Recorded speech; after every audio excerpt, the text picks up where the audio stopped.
Hi everyone, it's Chloe from FDNY Smart. I'm here with my FDNY Smart podcast for kids team. FDNY Captain Michael Kozo. Hi kids! EMT Sarah McShane. Hi everyone! And retired firefighter Danny Glover. Hi guys. Since we're all practicing social distancing and spending more time at home, this is a great time to go over our top 10 FDNY Smart safety tips. These fire and life safety tips are for kids and adults, so you can watch this video together. I'll give you some time to grab a pen and paper in case you want to take notes. Okay, let's get started.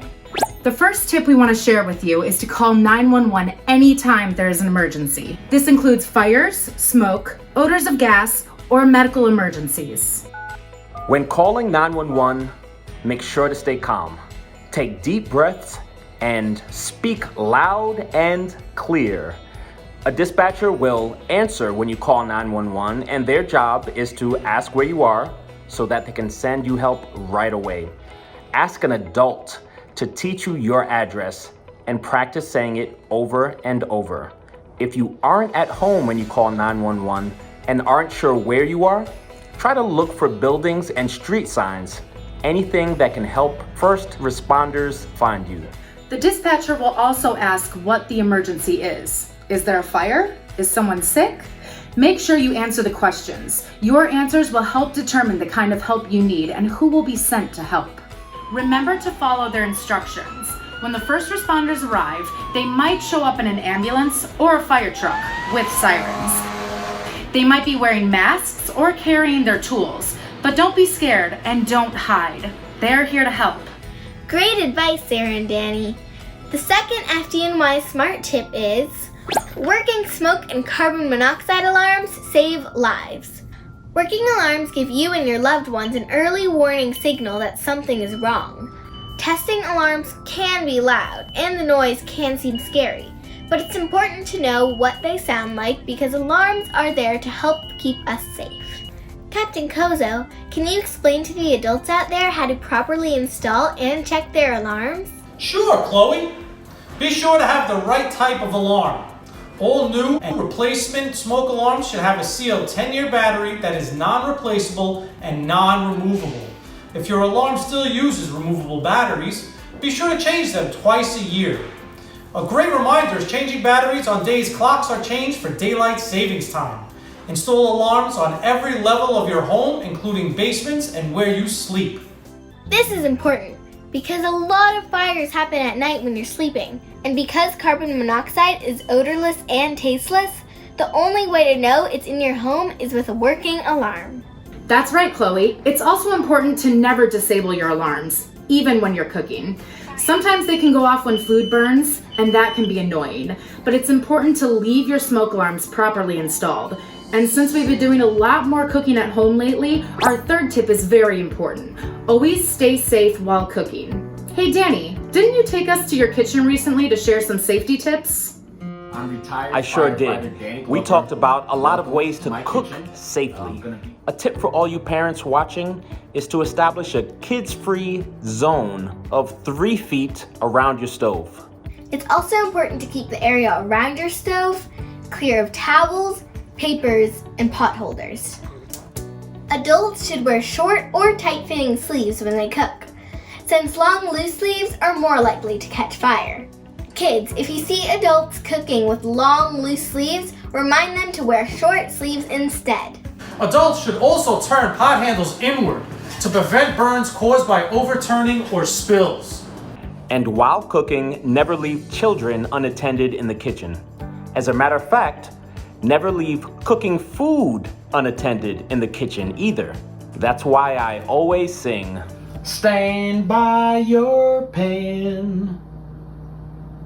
Make sure food is attended. That's what is recommended." It is essential to have an escape plan in case of an emergency. Tip number 4 is create and practice your escape plan. Everyone in your home should help make the plan and practice it regularly. For all the adults watching out there, part of your escape planning process should be to know if you live in a fireproof or non-fireproof building.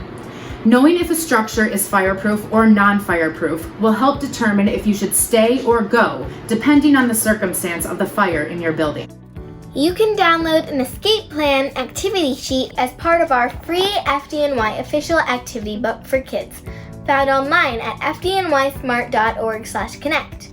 This is what my apartment looks like when I draw out my escape plan.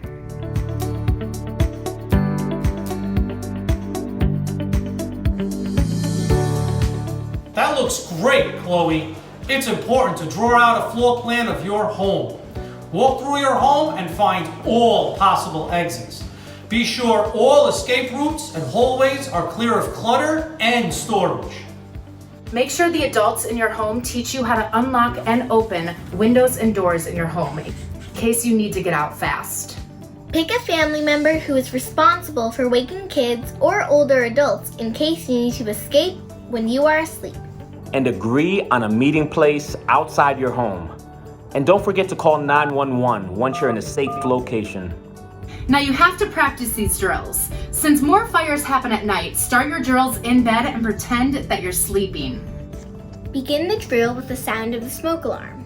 Practice escaping through the smoke by crawling low on hands and knees.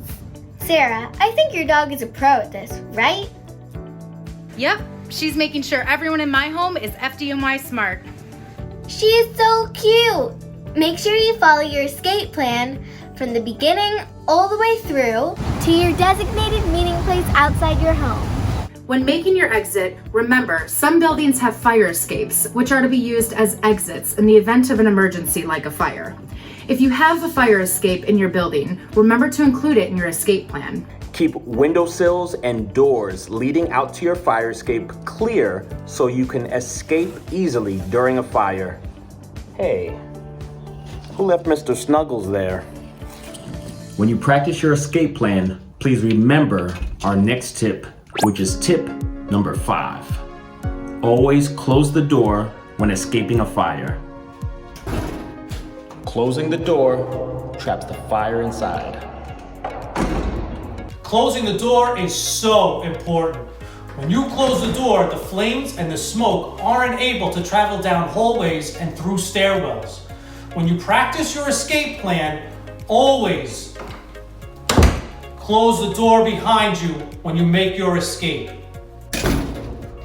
I always practice closing the door when I practice my escape plan, especially because there are a lot of things that can cause a fire in your home, including pretty decorations like candles. It's true. That's why tip number 6 is never leave burning candles unattended. Adults, if you're using candles, place them at least 4 feet away from all combustibles. Combustibles is a big word, but it just means any material that can easily burn. That's right, Chloe. Combustibles can include curtains, papers, books, blinds, bedding, and other materials found throughout the home. And you also want to make sure that candles are out of reach of children and pets, because they can easily knock candles over. The best way to avoid candle fires is to use flameless candles like these instead. They look just like real candles, but they use batteries and are safe to touch. You don't have to worry about knocking them over or putting them near your favorite book. Speaking of candles, you might have matches or lighters lying around your home that adults use to light candles, but it's important to note that these are not toys. We know you are curious and it's normal to want to explore, but fire is dangerous. That's right. Tip 7 is to never play with fire. And that includes fireworks too. Let's leave those to the professionals. And what about electrical outlets? That's something we need to talk about. Tip number 8 is to never overload electrical outlets. No matter how many toys or video games you want to plug in at once, it's just not safe. Extension cords are for temporary use only, and power strips don't provide more power. Don't plug large appliances or space heaters into an extension cord or power strip, and never plug one extension cord into another. These are all great tips, guys. I'm glad we can share how to avoid fires, but let's talk about what to do if our hair or clothing catch on fire. Tip number 9 is stop, drop, roll, cool, and call. Danny, as I recall, you and your son are experts on these steps, right? We sure are. If your clothes do catch on fire, it's important to remember these 5 important tips, and my son is going to help us. The first tip is Stop. That's right. You want to make sure to stop because when you run, you only make things worse. The next step is to Stop. and after that, you're going to Roll. You said it. The next step is to roll back and forth on the ground. You're gonna cover your face with your hands. This can help put out the fire. The next step is to Cool. You got it, man. If you suffer a burn, use cool water to rinse hot or smoldering skin. Make sure you keep the burn area clean. And the last tip we have today is Cool. excellent. As soon as you can, call 911 for more help. Bye-bye. We have an FDNY Smart podcast for kids team member in the making. And if you do need to call 911, now you know how. And finally, our 10th tip of the day is to visit fdnysmart.org/connect, where you can find even more fire and life safety tips to share with your family and your friends. There, you'll find more videos, activities, and podcasts featuring us, the FDNY Smart Podcast for Kids team. Thanks for your help today, everyone. Anytime. My pleasure. Happy to help. And to all of you out there, thanks for watching. See you later. Bye.